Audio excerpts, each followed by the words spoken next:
नमस्कार.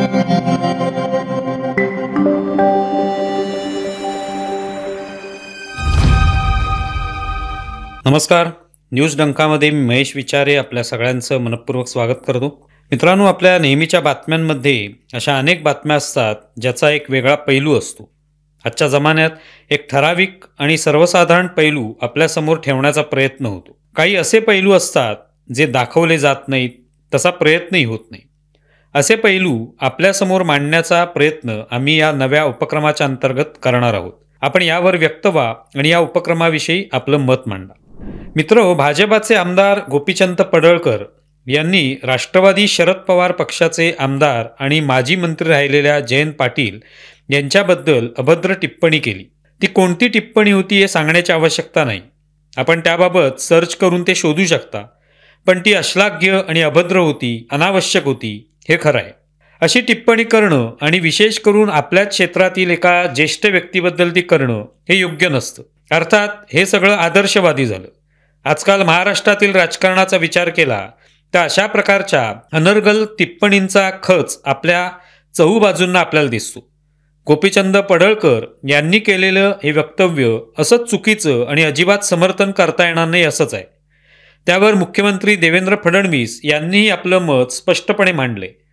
फडणवीस म्हणाले की पडळकर यांच्या या वक्तव्याशी मी सहमत नाही आणि अशा प्रकारची वक्तव्य पडळकर यांनी करता कामा नयेत. पडळकर यांच्याकडे एक चांगला नेता होण्याची क्षमता आहे, पण आक्रमकतेच्या मागे जाताना अशी विधानं करणं हे योग्य नाही. फडणवीस यांनी केलेलं हे विधान अगदी उचित आहे. त्यांनी केलेल्या सूचनांचं पालन करण्याची तयारी पडळकर यांनी दाखवली आहे. पण प्रश्न निर्माण होतो तो हा की भारतीय जनता पार्टी ही आपण एक वेगळा पक्ष आहोत, इतरांपेक्षा आपण हटके आहोत असा दावा जेव्हा करते तेव्हा त्यांच्याकडून अशा प्रकारच्या वक्तव्यांची अपेक्षा करता येत नाही. त्यांनी अशी विधानं केली तर मग त्यांच्या म्हणण्याप्रमाणे ते आणि इतर पक्ष हे वेगळे कसे? भाजपाचे महाराष्ट्रातील नेते म्हणून फडणवीसांनी सरकारमधील असतील किंवा त्यांच्या पक्षातील असतील अशा अनेक नेत्यांना फटकारलेलं आहे, समजावलेलं आहे. तरी पडळकर यांनी विधान केलं आहे. त्यामुळे अर्थातच विरोधकांना टीका करण्याची नामी संधी चालून आली. स्वतः शरद पवार यांनी फडणवीसांना फोन केल्याचं फडणवीसांनी स्पष्ट केलं. शरद पवार हे महाराष्ट्रातल्या राजकारणातील जुने जाणते नेते आहेत. सुसंस्कृत राजकारणाचा वारसा यशवंतराव चव्हाण यांच्याकडून आलेला हा वारसा आपण चालवत असल्याचं त्यांच्या पक्षातील अनेक नेते रोज बोलत असतात. त्यामुळे त्यांनी तात्काळ फडणवीसांना फोन करून सुसंस्कृत महाराष्ट्रात असे शब्दप्रयोग चालणार नाहीत हे सांगितलं. अर्थात हेच त्यांनी याआधी त्यांच्या पक्षातील महाविकास आघाडीतील नेत्यांसाठी केलं असतं तर त्या वाचाळतेला लगाम बसला असता. अशी अश्लाघ्य भाषा ही दस्तूरखुद्द फडणवीस यांच्याबद्दलच महाविकास आघाडीतील अनेक मान्यवर नेते वापरत असतात. तेव्हा पवारांनी त्या नेत्यांना फोन केल्याचं स्मरत नाही. पण असो, पडळकर यांच्या या वक्तव्यानंतर भाजपामध्ये प्रामुख्याने आणि महायुतीतही अशा वाचाळवीरांना लगाम घातला जाईल अशी अपेक्षा आहे. अनेक नेते हे सुरुवातीपासूनच भाजपामधील नाहीत, त्यामुळे कदाचित त्यांच्यावर ते संस्कार करण्याची आवश्यकता आहे. पण जीभ घसरली हे विधान जसं पडळकर यांच्याबाबत सत्य ठरतं तसं ते अन्य नेत्यांबाबत नसतं. उलट त्यांनी कसा घणाघात केला, प्रहार केला, टोला लगावला, अशा प्रकारे त्याची तुलना मीडियाकडून केली जाते आणि त्या अभद्र टिप्पण्यांना पवित्र मानलं जातं. त्यातून अशी वक्तव्य करण्याची हिंमत वाढते असंच दिसतं.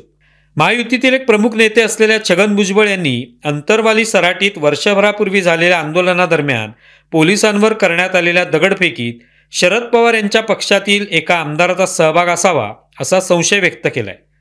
त्यावरून भुजबळ आणि शरद पवार यांच्या कन्या खासदार सुप्रिया सुळे यांच्यात उत्तर प्रत्युत्तर झालं. सुप्रिया सुळे यांनी लागलीच या संदर्भातील पुरावे भुजबळांनी द्यावे, त्यांच्या बोलण्यात पारदर्शकता असावी, तो आमदार कधी होता, ती बैठक कुठे झाली याबद्दल स्पष्टपणे सांगावं असं सुळे म्हणाल्या.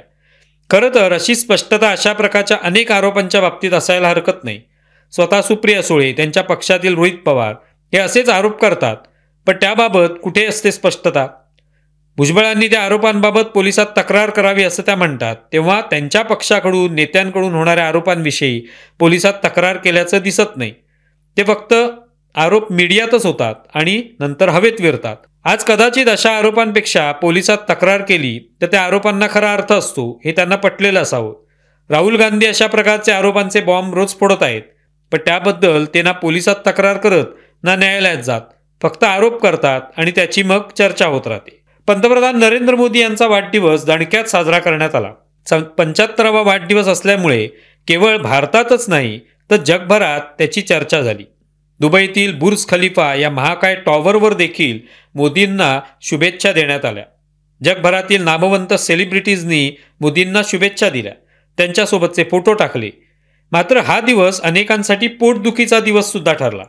एखाद्याच्या वाढदिवशी त्याचं कौतुक करता येत नसेल तर निदान आपण गप्प बसावं असा संकेत असतो.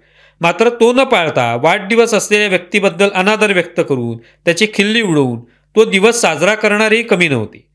महाराष्ट्रातील काँग्रेसच्या खासदार प्रणिती शिंदे यांनी तर हा देशासाठी काळा दिवस आहे अशी टिप्पणी केली. प्रणिती शिंदे या मुळात आपले वडील सुशीलकुमार शिंदे यांच्या पुण्याईमुळे खासदार झाले आहेत. त्यांनी थेट मोदींच्या वाढदिवसाबद्दल बोलणं हे हास्यास्पदच होतं. मात्र आजकाल अशा टिप्पणी करून आपणही मोदींवर टीका करू शकतो असे म्हणणाऱ्यांची चलती आहे. प्रणिती शिंदे यांनी मोदींचा वाढदिवस साजरा करावा अशी कुणाची अपेक्षा नाही. मात्र आपल्याला शुभेच्छा देता येत नसतील तर निदान शांत तरी राहावं.